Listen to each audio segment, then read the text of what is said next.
Good morning, good afternoon. It is Friday. We have made it to the end of the week, and what a week it was. So, guys, I thought we would try and have something light-hearted, have a little chat before I send you on your way and wish you a good weekend. But let me say hello to everybody before we get started. We've got Andrew Broadbent, good afternoon. Ren Zero, good morning. Snorterpoopers Cuba, good morning. Good to see you. Arwen Avalon, good morning, lovely. Good to see you. Rab Marshall, hello. Darth Hasta, welcome as always. Good morning, Dave Bob. Hello, Dave Bob. Good morning. Gogo13, I hope you feel better soon, honey. I know you said you've got a headache, but absolutely keep hydrated if you can. Chris Persia and Mark the Infinitely Tired, my awesome Bash Bro mods. Thank you guys for taking care of business today. I hope you're having a good one. Good morning to you both. Let's see who else is joined. Let me scroll up. Colin. Good afternoon, Colin, and good afternoon to Louise as well. Hello, lovely. Good to see you. I see some of you have found the new avatar, or new emoji, rather. Yeah, had to go with Doctor Doom. Had to be done. Let me see who else is here. Phoenix Tangent, hello. Good afternoon to Firefly. Good to see you as well. Deepbird Martin, hello. Psycho Dwarf, hello, love. Good to see you. Good morning. Let me make sure I haven't missed anybody. I know I saw Project Storytime here earlier. I'm not sure who was first. Sorry, guys. So you'll have to fight it out between yourselves. And hello, Steve Thompson. Good to see you. Welcome. Adega Outlaw. Good morning. Good morning to you. And we have got from Phoenix Tangent. Thank you, sweetheart. A $5 super chat. It says, I wonder how Kurtzman is feeling after his contract is completely outclassed by Trey Parker and Matt Stone. What a great way to cap off the week. Indeed. Since you guys were talking about it in the chat, that's one of the things I think is worth kind of talking about before I go on to the other things I was going to cover today. So, yeah, we'll definitely have a chat about that in a minute. And hello to Nearsighted Cyclops. Good morning to you. Good to see you all. Welcome. So, let's kick off with that, shall we? Absolutely. This is news, I think, from yesterday, if I remember correctly. So, South Park creators sign a massive $900 million deal with Viacom CBS. Holy crap. Do you think CBS are just kind of taking the piss at this point? Is this like a money laundering operation they've got going, or do they just have that much money that they can do these massive contracts with people? I've got to admit, I'm not a South Park fan, really. I don't really have a dog in this fight. I think it's one of those series, kind of like The Simpsons and a lot of the others, that's got a little bit kind of long in the tooth. I think it's kind of past its prime, but apparently, Paramount and Viacom CBS don't feel the same way. And indeed, they're actually expanding the South Park universe, which will include movies for Paramount Plus. See, everything is going to streaming now. You can definitely see where this is heading towards. Ever since Disney did their Disney Plus, all the other creators they want to get on board with this and get as many, I suppose, franchises you would call it, under their belt. And this is one of the ways that they're going to do it. So, creators of South Park have signed a new deal with Viacom CBS that will pay them more than $900 million over the next 6 years, which is actually one of the richest deals ever made in history, or TV history, as it were. Trey Parker and Matt Stone will use the money to I'd just put it all in a big pile and sleep on it, to be honest. We'll use the money to make new episodes of South Park for Viacom's Comedy Central network and to create several spin-off movies for the company's Paramount Plus streaming service. I'd be curious to see also if there would be any more games coming out of it, because I know the South Park games were quite popular as well. Their first project under the new deal will be a movie set in the world of South Park that will debut sometime before the end of the year. So this is well into production then in that case. The deal with Parker and Stone is the clearest sign yet that Viacom CBS's growing commitment to Paramount Plus. The streaming service trails the likes of Netflix and Disney Plus, but they're clearly they want a slice of that cake. But has added millions of subscribers since it rebranded in March. Viacom CBS is looking to the addition of the South Park movies to accelerate its growth. The series remains the most popular show shown on Comedy Central. I know it's got a massive following. I've got to admit, I was never a massive fan. I thought the movie was quite funny, but that was about it. Cruel Exposure says the good news with Trey and Matt's $900 million deal. Kurtzman is rumored to have been crying when South Park deal was made. Them's the breaks. Yep. I thought he thought he was doing so well, but apparently they've got this much money they can just throw it at people. Chris also says Schadenfreude is a wonderful thing. It really is. Can't really feel sorry for him, unfortunately. Phoenix Sandrin says, I can only imagine Kurtzman's face. It's like, no, what the fuck? Exactly. It does make you smile, doesn't it, guys? It really does. And hello to Lord Trophy says TGIF everyone, absolutely. And Man Award, Neighbour of the Beast, good to see you, honey, as always.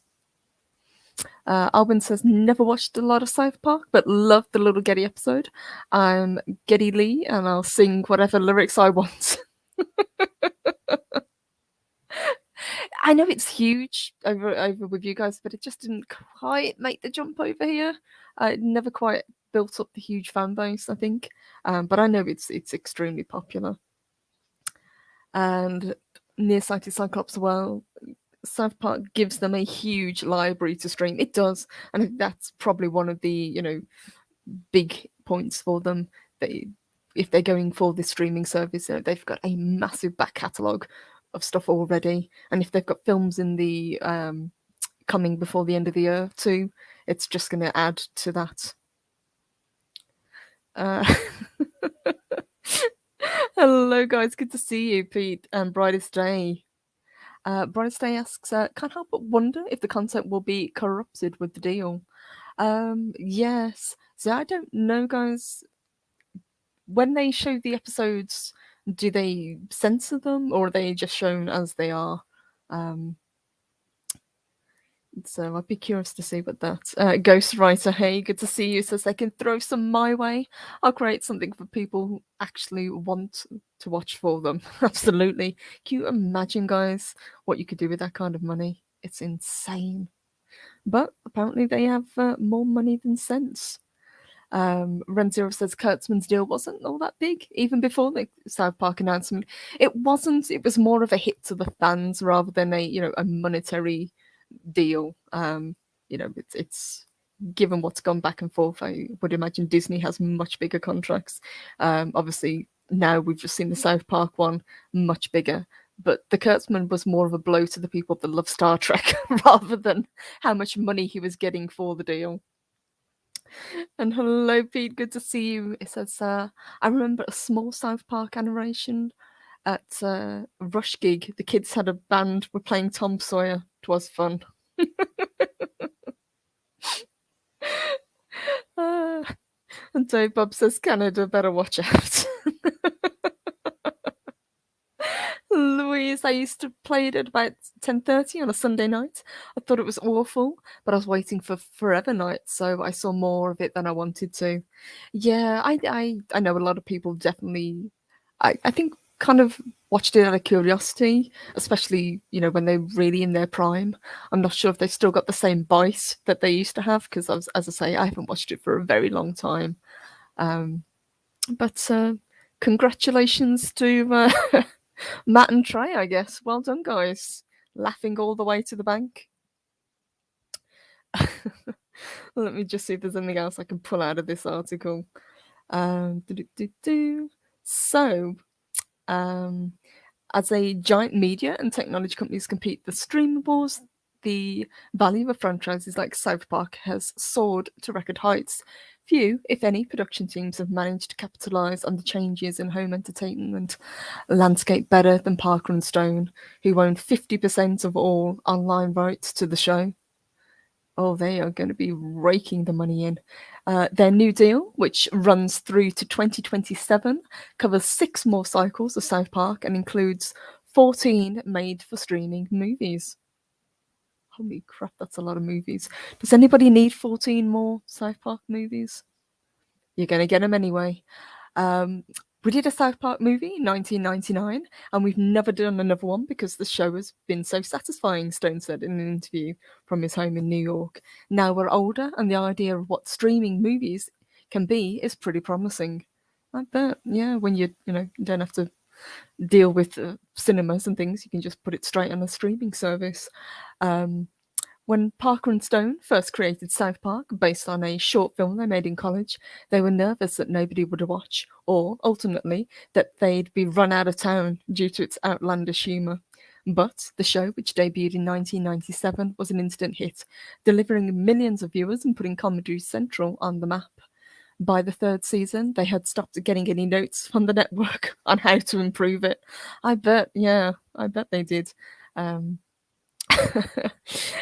Stone goes on to say, "We do whatever we want, and they're pretty supportive of it.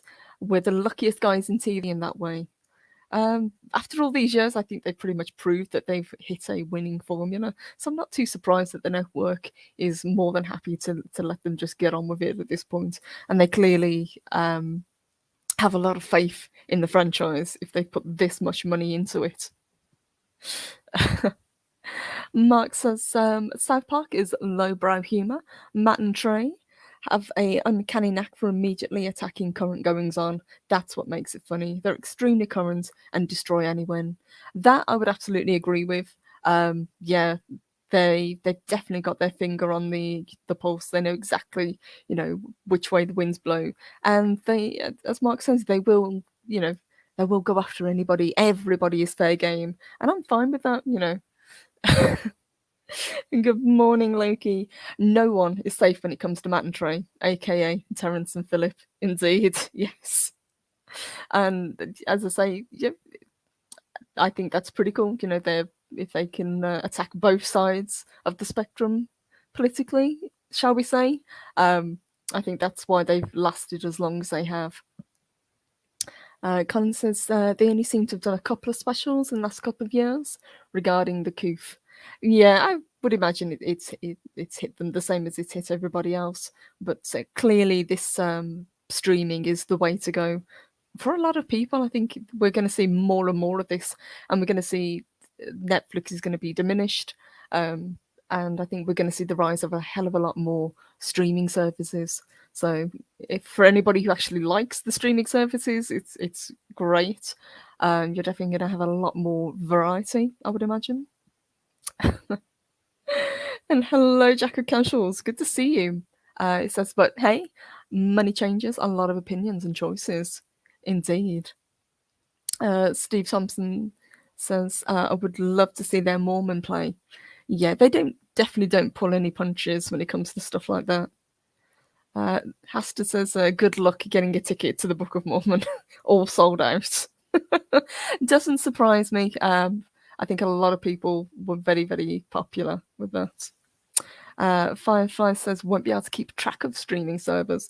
No, I think most people will be very selective in what they have. I don't think anybody's going to do what they had before, where they'll have Amazon, they'll have Netflix, they'll have Disney. I think most people are going to pick the one that appeals most to them, especially since the prices are going up all the time. It's what gives you the best value and what gives you the entertainment that you actually want to watch. Adega. Normally, handicap humour is tough to take in my house, having a son in a weakened state. But Timmy is very similar to my son. Tough attitude and can take a joke. We love the Crips episode. That is very cool.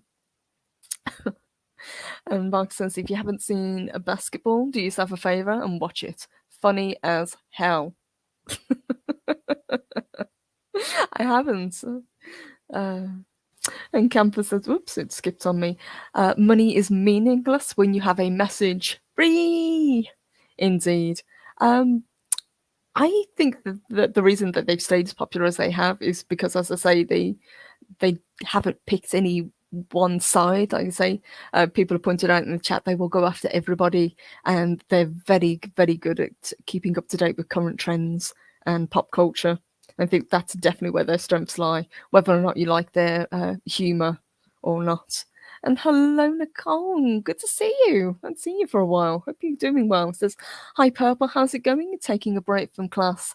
Doing well, thank you, honey. I know you're working hard, so welcome. Good to see you. Firefly says YouTube is more entertaining at the moment. I've got to admit, I get most of my entertainment from YouTube. Absolutely. But even then, I need a break. There's only so much that I can, watch and take. So let me see if there's anything else that we can drag out of this. But the upshot is that there's a hell of a lot more South Park coming. Great for fans, I guess. Let me get rid of that one. So, guys, the other thing that I wanted to talk about before I get on to my actual main article is it's still not looking good for Disney. Bless them. Somebody needs to. Kevin Feige has been in the news in the last couple of days over Disney's ongoing lawsuit with Scarlett Johansson, and apparently he is both angry and embarrassed about how it's been handled. Not entirely surprised. Now, whichever side you stand on, if you think, well, Scarlett Johansson doesn't really need that money, it doesn't really matter. Disney set up a contract. They went back on the contract. She has absolutely every right to sue them over this. So let's see what they say. So Johnson sued the Walt Disney Company for intentional interference with contractual relations and inducing a breach of contract in the Superior Court of the state of California. So this goes back to, I think we spoke about it on Loki show last week, and this is going to be ongoing for a while. Do I think that this is going to go to court? Probably not. I think it's going to be settled out of court. But this is all to do with her contract with Black Widow and the fact that she was promised a cut because it wasn't supposed to be on the streaming service. That's when the contract was drawn up. That was the deal. And Disney went back on that and released it on Disney Plus at the same time as cinema. And that's apparently really cut into Scarlett Johansson's takings. I'm not entirely surprised. It didn't do that well for Disney anyway, because they're not going to make their money back on the film. So the article goes on to say, as for the intentional interference with contractual relations claim, the lawsuit specifically states that Disney intentionally and improperly induced Marvel to breach its agreement with the plaintiff by releasing Black Widow on Disney Plus simultaneously with its release in theatres. In violation of the agreement, which was required a theatrical release of the picture, as the parties understood that term at time of contracting, meaning an exclusive theatrical release of the picture. That's what she was told, that's what she was signed for, and that's not what happened, as we all know. In the case of inducing breach of contract, the lawsuit states Marvel breached the agreement, including its implied covenants of good faith and fair dealing, by releasing the film on D+, simultaneously with its release in theatres, in violation of the agreement, which required it to do, it was just supposed to be at cinemas. It wasn't going to be released. So let's see if there's anything else I can drag out of this. It's just kind of repeating what it was saying. So the film obviously released at the same time. It was $30 Premier Access on D+.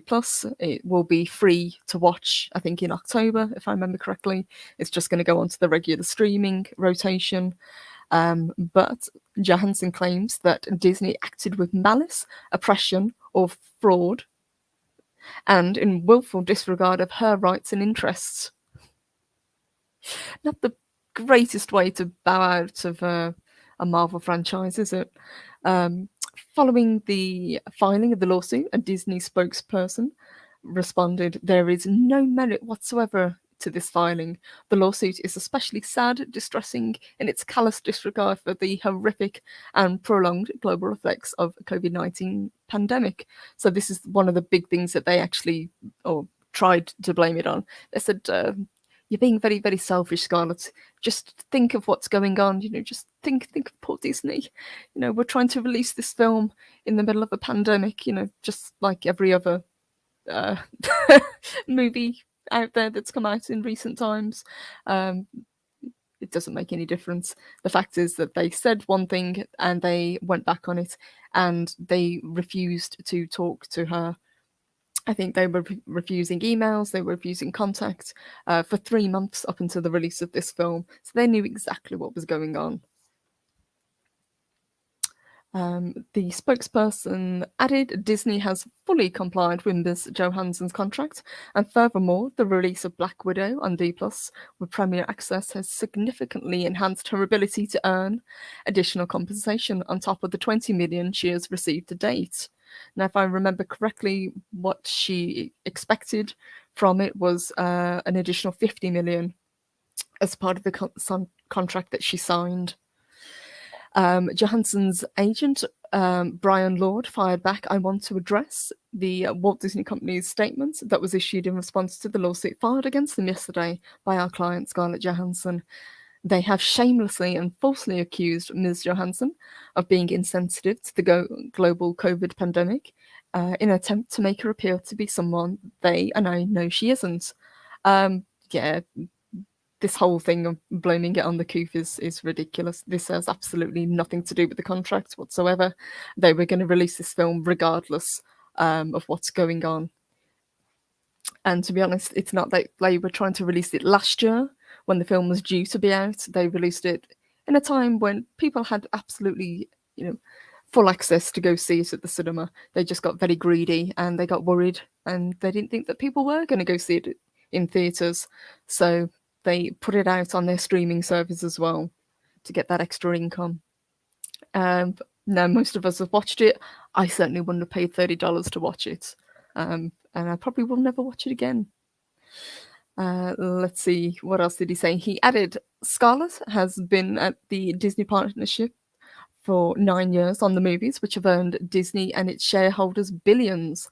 The company included her salary in the press statement in an attempt to weaponize her success as an artist and businesswoman, as if that was something she should be ashamed of."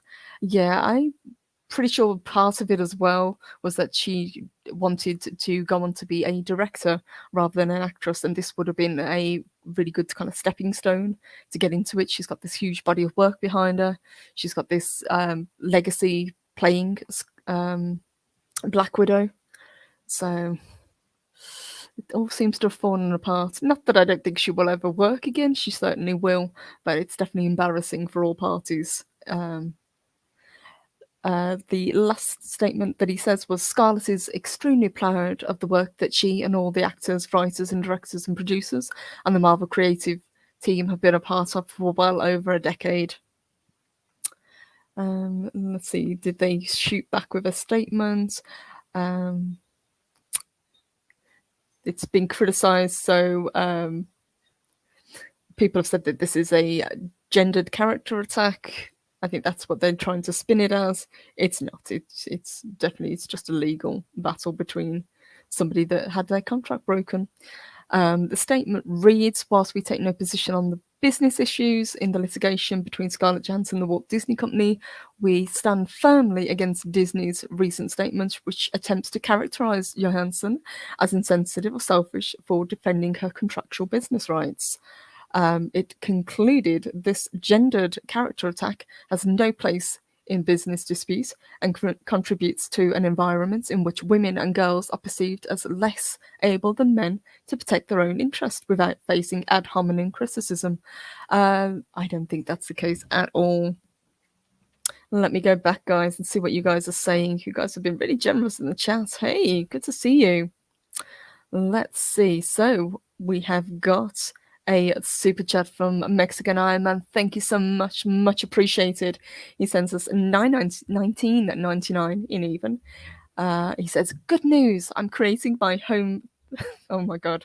I'm creating my home film studio. Just got a new camera from Best Buy and headed to the local costume store and the special, in inverted commas, grown up store for some new props. Film production this fall, leading actress. You win. Ha! Thank you, Mexican Iron Man. Much appreciated. I will touch on that later because there is something that I did want to talk about in regards to travel. So I'll bring that up in a little bit. I'll put a pin in that one. Hello, guys. Let's see what else you guys are saying.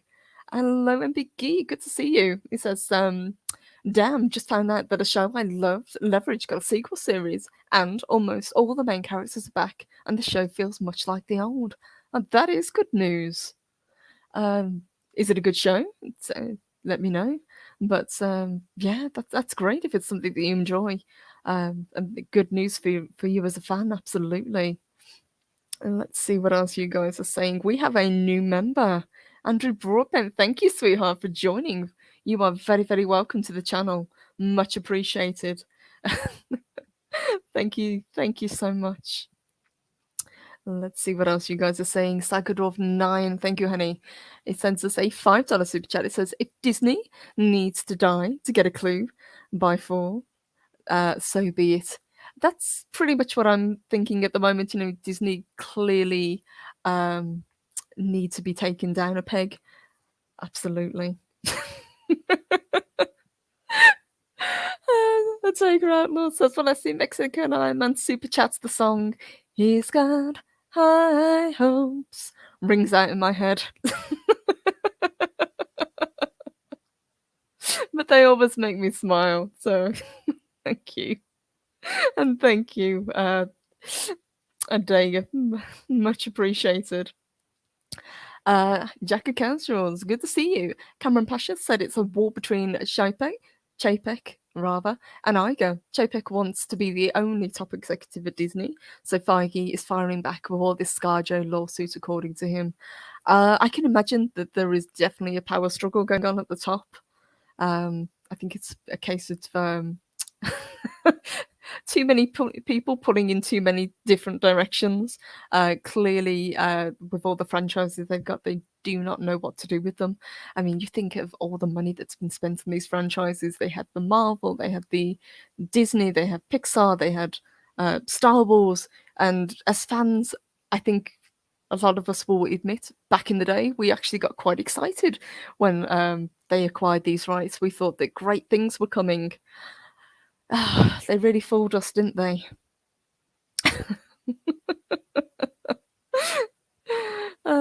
Let's see what else you guys are saying. Oh, you guys are being really generous today. Welcome, Jack of all casuals. Welcome to the membership as well. Thank you, sweetheart.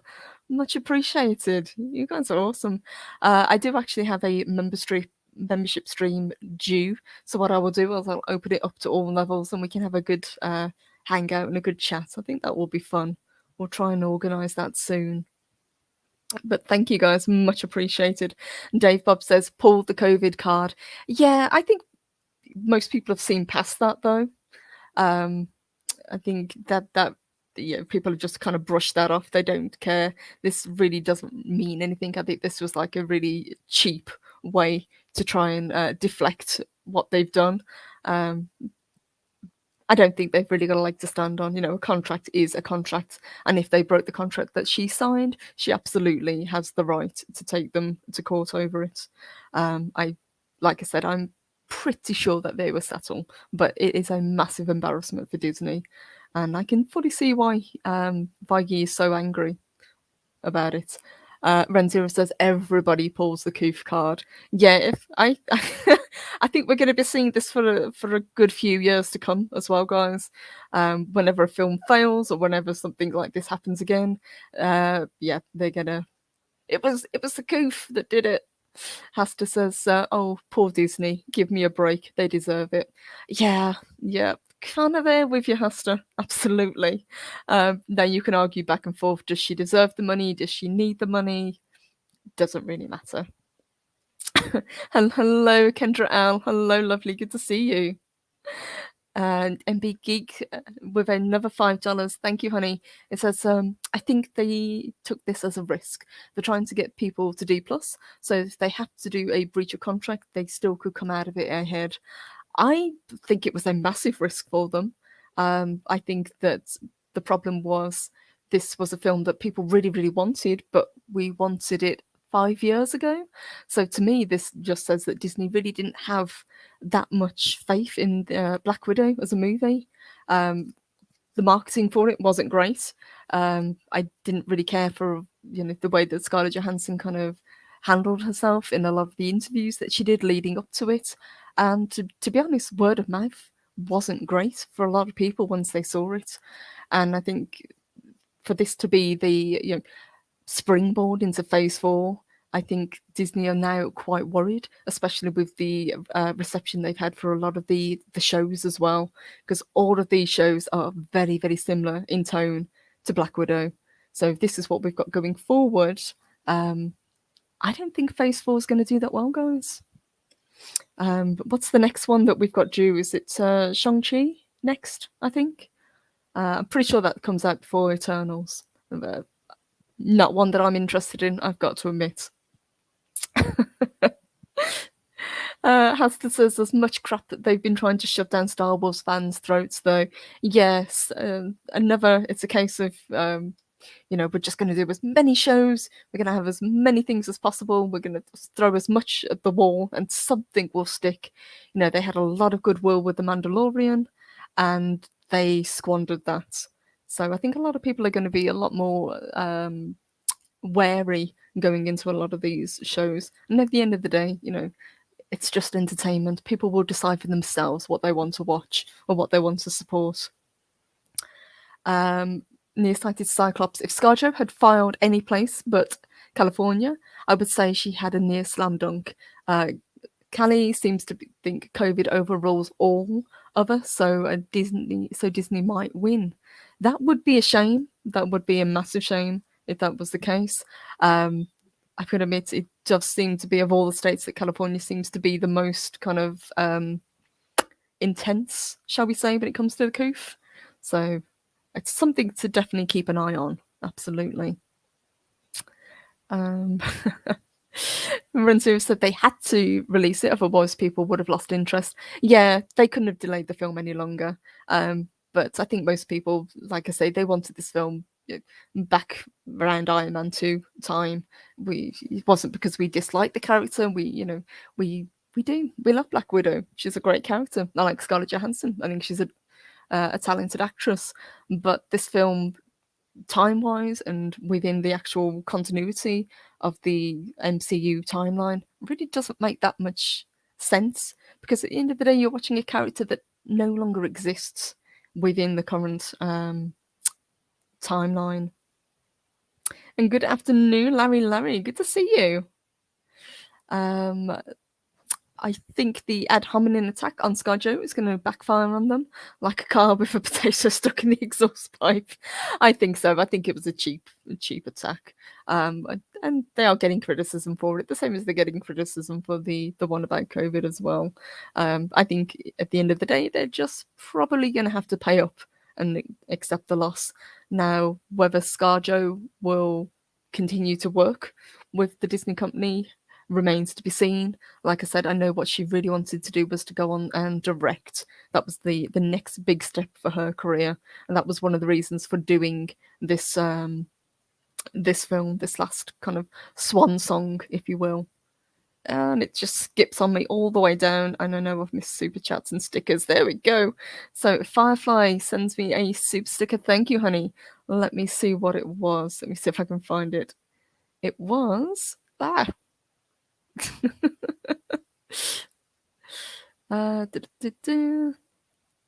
Lord, I cannot find it. Sorry, let me scroll down. Let's see if I can get it for you. It's a thumbs up. Thank you, sweetheart. Much appreciated. Thank you so much. And Dave Bob says a lot of folks seem to like the Suicide Squad. I've heard it's pretty popular. I've got to admit, I haven't seen it yet. I'm not too surprised. I mean, it's James Gunn. I think he's followed the formula that he went with for Guardians of the Galaxy. So I would imagine it's going to be quite light-hearted. And they did have a massive cast. So if there's somebody that you don't like, there's bound to be 3 other actors or actresses that you do like. Let's see what else you guys are saying before I get to my other article that I wanted to pull up. Thank you, Mark. Mark sends a $4.99 super chat. A list of words that he would like me to say. All right then. Posh, aluminium, golfer instead of gopher. God, I remember that. That was complicated. Gopher, golfer. That goes back to Caddyshack, doesn't it?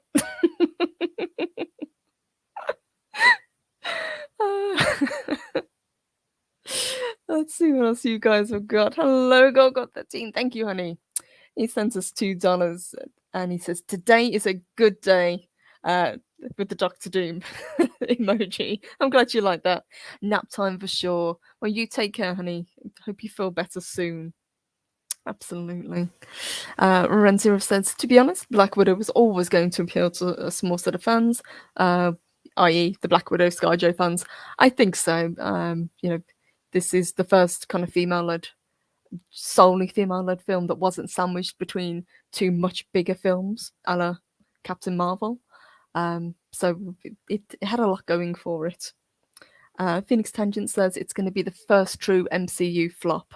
I would be very curious to see what the takings are at the end of the day, but yeah, I don't think they're going to make their money back, honest.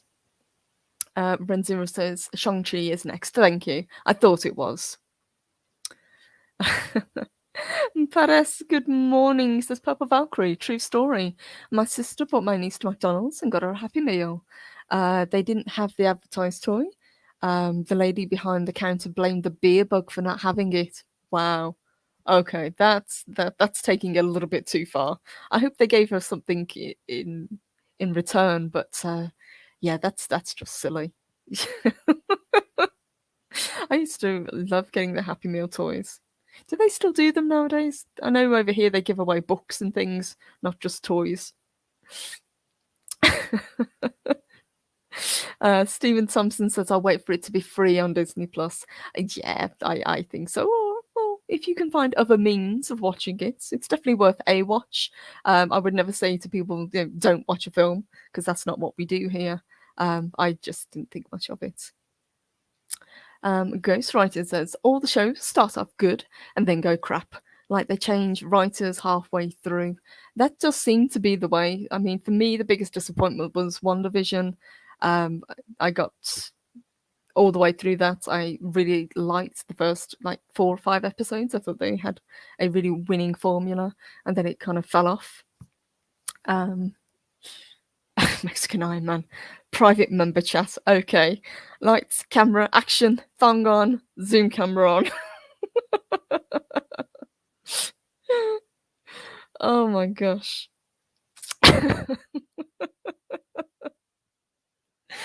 I completely lost my train of thought. Oh. But I didn't watch Falcon and Winter Soldier because it didn't appeal to me. Watched the first episode and didn't think that much of it. And I've only watched 2 episodes of Loki because I didn't like the way that they were going with that and what they did with Tom Hiddleston. I thought it was an absolute waste. Kendra L says the Netflix Marvel shows were great and gritty and felt real. That I will agree with.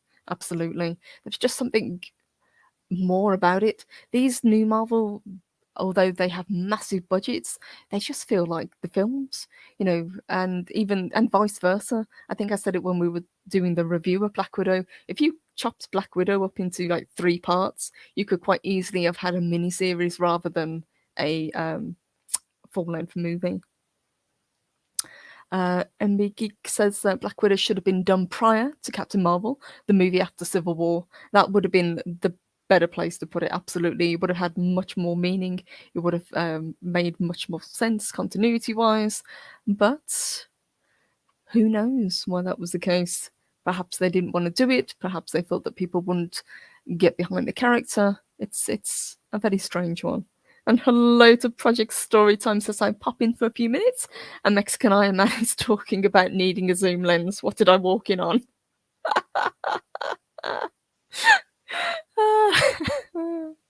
And Larry, thank you, sweetheart.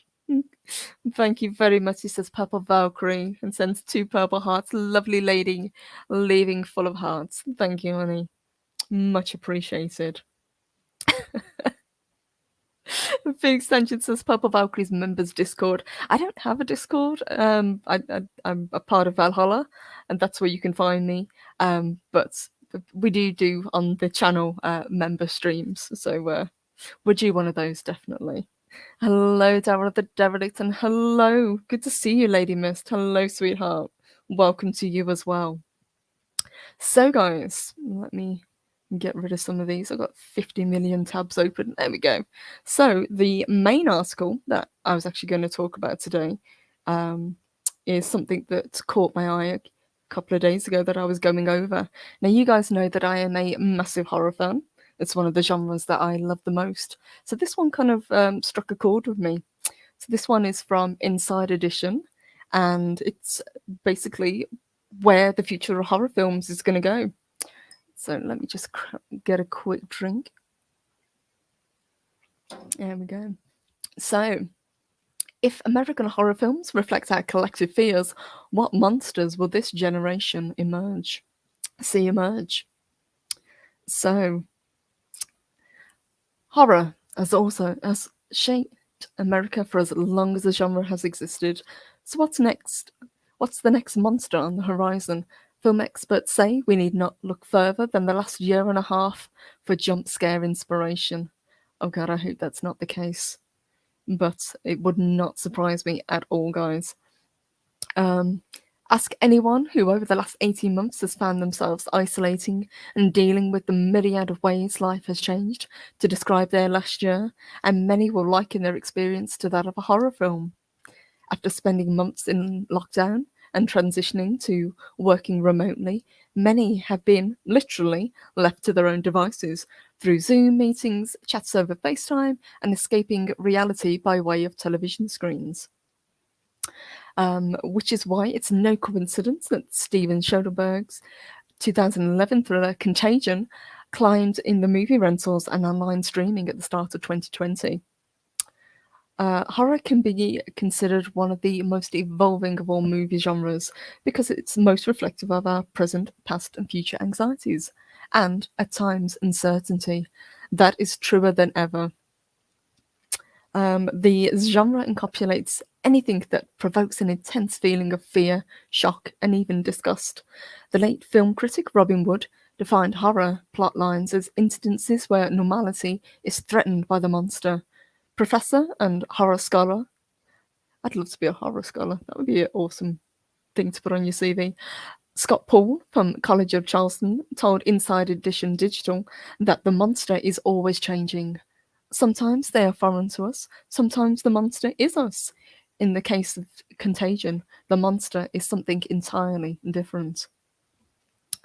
Contagion, a story about a global spread of a deadly virus, has climbed to become the number 2 most watched movie in the US in the first quarter of 2020, according to data released by Warner Brothers Television. The decade-old film sat at number 270 at the end of 2019. The daily average visits on piracy streaming sites for Contagion increased by 5,609% in the month of January of last year, according to public data. The film was ranked as the 7th most popular on iTunes at the beginning of March 2020 and has also seemed to be trending on Amazon Prime. So let me jump back to you guys for a minute. What do you think? Do you think it's a case that we are going to have many more films about the coof? Stephen Thompson says, I hope you're not drinking what my friend Mexican Iron Man is drinking. No, I'm just drinking water. I'm boring like that. Sorry. Nearsighted Cyclops says Range Virus 28 days later still gets full price on Blu-ray. Yes, it does. Was Contagion the one with Dustin Hoffman? I think it was, if I remember correctly. I've seen the film, I think, a total of once. Gotta admit, I wasn't one of those people rewatching this film because I've seen it before. And to be honest, the last thing I wanted to watch whilst in the middle of a global pandemic was a film about being stuck in a global pandemic. I think also this is why the Stand, the TV series that was released this year, did so badly as well. It was just really it wasn't a great show. It had a lot of potential that really didn't live up to it.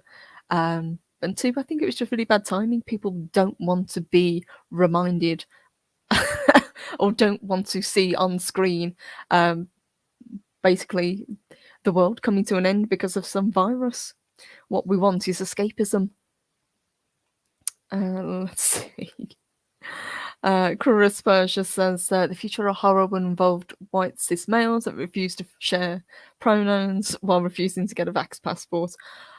See, you joke, Chris, but I can see that coming as well. Larry says R&B knows horror films. Yes, he does. He's a big fan of horror films. I know that much. Absolutely.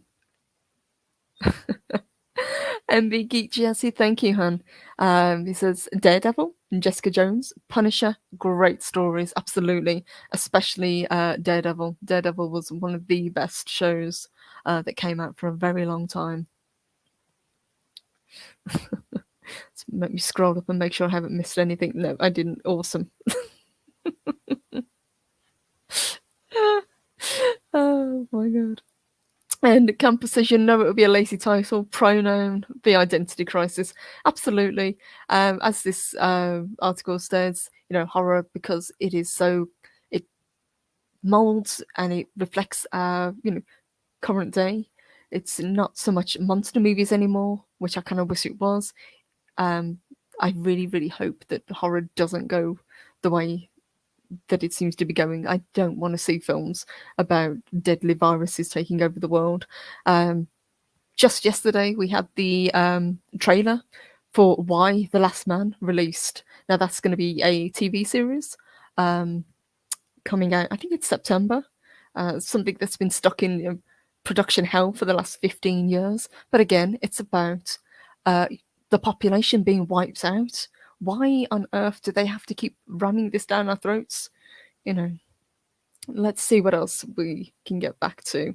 So, a Brooklyn-based student, Sierra Hubsher, told Inside Edition Digital that she's among a group of early lockdown hermits who watched the post-apocalyptic movie to, in quotes, get a preview of what life might be like. Yeah, good luck with that. I normally never watch horror movies, but I chose to rewatch Contagion to get a preview of what life might be like, Hubster said. I actually did a lot of learning from it. Really. If I'm remembering Contagion correctly, I can't think of anything that you might have actually learned from that film. She rented the film from Amazon in March 2020. Contagion had a virus that was much more extreme than our experience with the coof, but I would say it had a really good real life portrayal.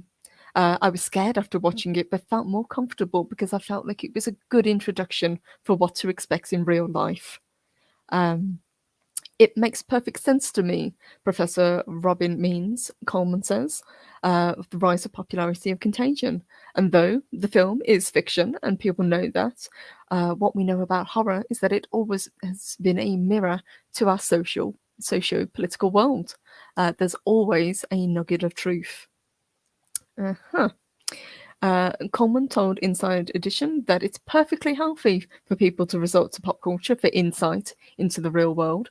Coleman, who also is an author focused on African Americans and media at Northwestern University, added that the genre of horror is a funhouse mirror, but nevertheless a mirror. That's not a great analogy. there were in fact many parallels to draw between the decade-old film and the actualities of the largest global pandemic of our lifetime.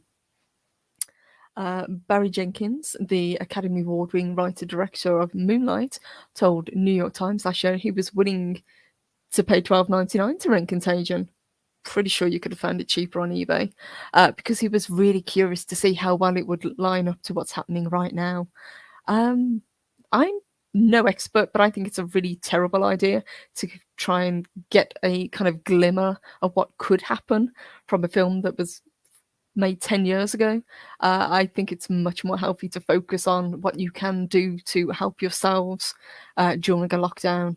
Um, Little side note, basically what I did when all this happened is I made this channel.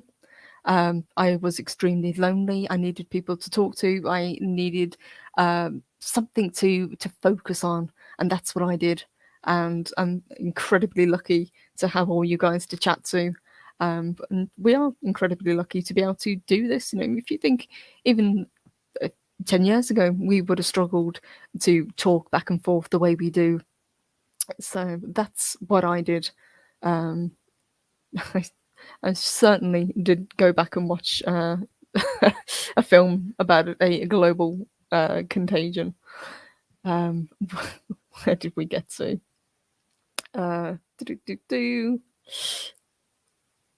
The movie screenwriter Scott Burns also told The Times that people were asking for his opinion on the state of the world since the onset of the coronavirus pandemic.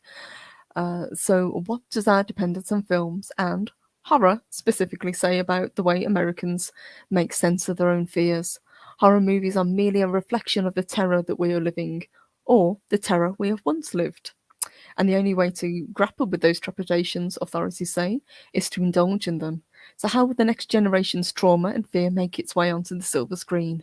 The best predictor in the world in which we're living, experts say. So let's see. This is quite a long article. I might not cover the entire thing, but we'll pick out a few more little bits. Next is are horror movies as American as apple pie? Absolutely, experts say. The big boom in America took place after the Great Depression in the 1930s. Well-known figures like Mummy, Dracula, Wolfman, Frankenstein made their debuts to global audiences. Dracula, Frankenstein especially captivated American audiences, specifically for their terrifying dispositions, thick foreign accents, and flesh-eating desires.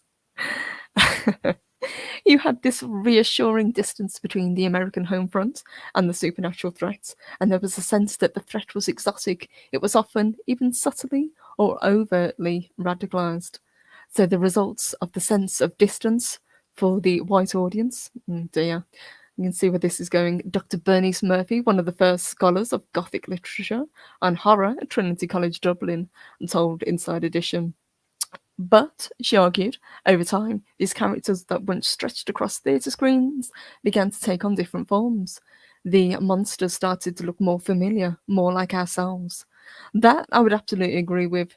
But as much as I love the Universal horror movies and I love the Hammer horror movies, a lot of people a little bit older than myself, the films that really scared them were things like The Omen, The Exorcist, basically modern day horror films, Texas Chainsaw Massacre, those sort of films. It wasn't the supernatural horror that really got under people's skin. It was the what if kind of horror. And that has kind of continued as a theme, I think. If you think Jordan Peele, for example, not a fan of his, but I know that he is very, very popular with that style of filmmaking. Let me see if there's anything else that I can pull up. As I said, yeah, so it goes on to talk about how films became more people focused in the 70s and 80s. So, as I say, Halloween, we went on to the slasher films, and it is true to say that horror films definitely come in cycles. So, at the moment, we've had a dip, but what this article is basically saying is that what we're going to get is more. I guess Hollywood holding up a mirror to what we've all gone through in the past 18 months. Now, whether that's a good thing or a bad thing, I don't know. Personally, I don't really want to see or be reminded of what we have gone through as a society. I would rather much more that we move forward and try and get back to normal.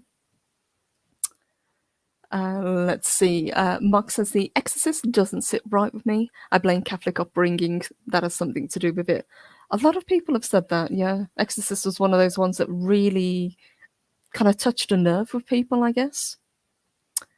The Omen and The Exorcist are the best horror movies ever made. I'd agree. I would add Rosemary's Baby as well to that.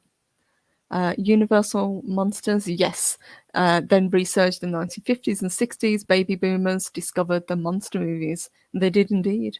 And I think even the last show that we did, we were talking about how we actually were hoping that the dark universe was going to come about. We were going to have a resurgence of these characters. We were going to get more Dracula, more Frankenstein, more Wolfman. But that looks like it's dead on the vine, unfortunately. But I would have loved to have seen that.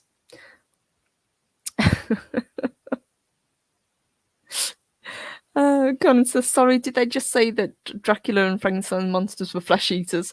I don't think they meant literally.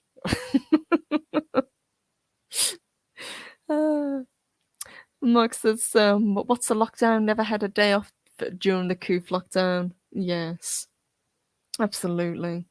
And Pete, thank you, honey. He says, oh, perps, hug. No need to feel lonely again. You have an awesome circle of friends here. I really do. You guys are the best. But it is hard. One of the things I was going to touch on, let me get rid of that because it just goes on and on about how the Coof is probably going to be the next big indicator of horror. And to be honest, I'd rather not. As I say, I would rather much more get back to the life that we had before. You know, we are never going to be rid of this virus, but it doesn't mean that it has to dominate us. Love Officer's group hug, absolutely. And Jamalis, hello. Good to see you. Says, I feel less lonely when I listen to Purple. Thank you, sweetheart. Much appreciated. Let's see what else you guys are saying. Louise says the last two Dracula TV series were pretty bad, though. I don't think they knew what to do with them. No, I think you're right. I'm thinking of the was it the BBC one? That was pretty dire. Project Storytime. The Dark Universe. Headed by Alex Kurtzman. Yep, DOA. Indeed, another franchise that he managed to kill. Yep, Kurtzman killed the Dark Universe. Yes, he did. But hey, we've got him for 5 more years with Star Trek, so God help us.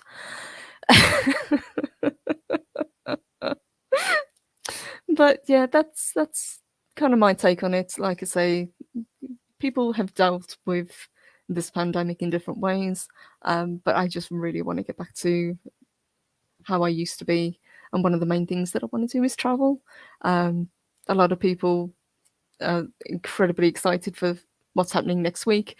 And I'm going to be honest, guys, I actually had plans to try and get to Vegas myself. It would have been amazing to get to meet up with all my friends, to travel around the US and get to see as many of you as possible. But sadly, that is not going to be. It'll happen eventually, but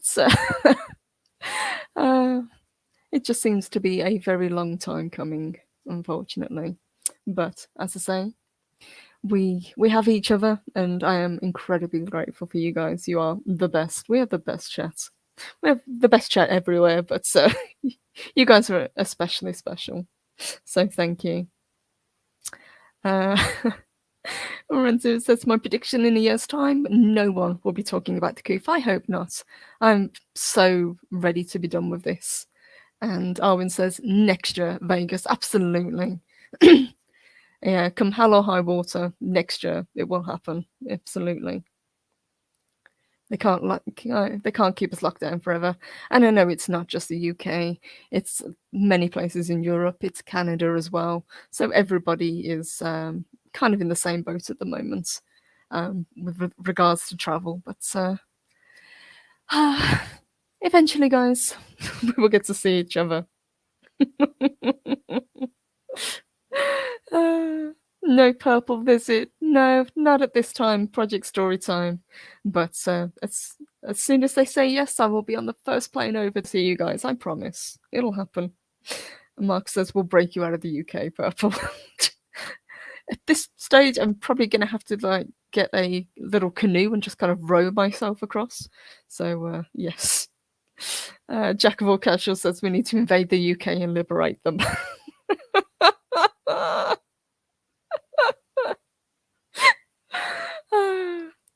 Louis says come to the SFB convention with me in February. Oh, that would be cool. I know also we should next year be having the Discworld convention, if I remember correctly, hun. I know the Irish one's going ahead, so I'm just waiting to see if the regular one does also. And hello again to Mexican Iron. Thank you, honey. It says, when travel restrictions subside, worry not. If you fly to South Carolina, we can play Disneyland. Oh my God. My job will be to make it the happiest place on earth. Giggity. Wow. Lady Miss, thank you, lovely, says a start for next year. Absolutely. I mean, fingers crossed, guys. I'm hearing rumblings about maybe September time. Restrictions will be lifted. So I promise you guys will be the first to know. As soon as I know, it will happen. And big thank you to Raj H as well. Good to see you, sweetheart. Let me see, what have we got? Oops, this chat is not playing today. He sends us a thumbs up. Thank you, honey. Much appreciated. You guys are the best. Thank you so much. You know what? Might have to take you up on that offer. Yes. And Renzira says, wait, I'm in the UK. So you know exactly. Yes, and absolutely. Jackwell Casual, same with Australia. Yes, I really feel for our Aussie friends as well. They're suffering as well. Bless them.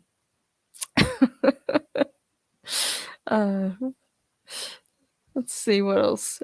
Jack of all trades says definitely trade Klutzman for purple. Thank you.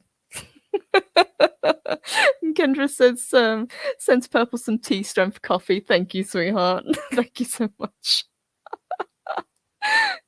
Oh my gosh. And hello to Bud Boy Productions. Colin says, but September of Witcher.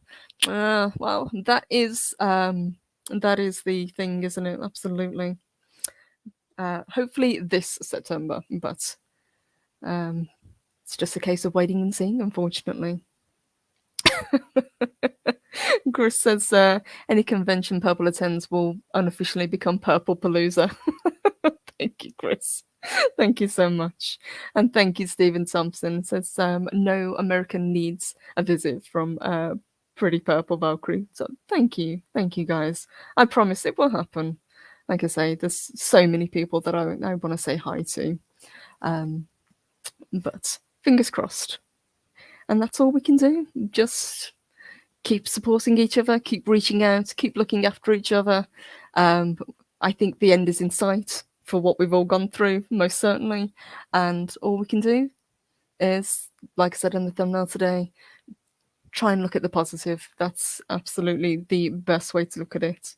And thank you, honey. Ren Zero says, thank you for the stream and something for your next book. Thank you. Thank you so much, sweetheart. Yes, I do need a good book to read. So I'll probably go to Ren Zero for some recommendations. All right, my loves.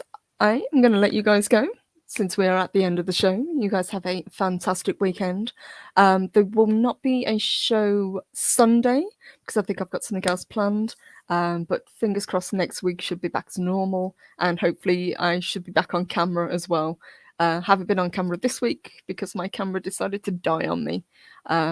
So that's the reason that you guys have been stuck with the avatar, unfortunately. But again, it's a work in progress as always. So guys, a massive thank you for you all for joining me today. You guys are the best. Thank you to everybody who was kind enough to send super stickers, to super chats, and thank you everybody to our new members. very much appreciated. You guys definitely are a huge help to me, and I appreciate all of you. So big thank you and much love to everybody. And hello, Moons and Madness, take care. And I think Lady Mist says it best. Everyone, take care and have a great day. Absolutely, well said. Love to everybody. Uh, Purple's camera went down. Hashtag blame Loki. No, hashtag blame Purple because she dropped it when I was cleaning. So that's entirely on me. But I'll get a replacement. It was only a cheap camera anyway, so I need something a little bit more professional, I think. So that's what will happen next. So guys, a massive thank you to everybody. You guys have a wonderful weekend, and Deepa Martin, absolutely have a fantastic weekend or a fantastic fall weekend. Aha, absolutely, well said. Take care, everybody, and thank you again.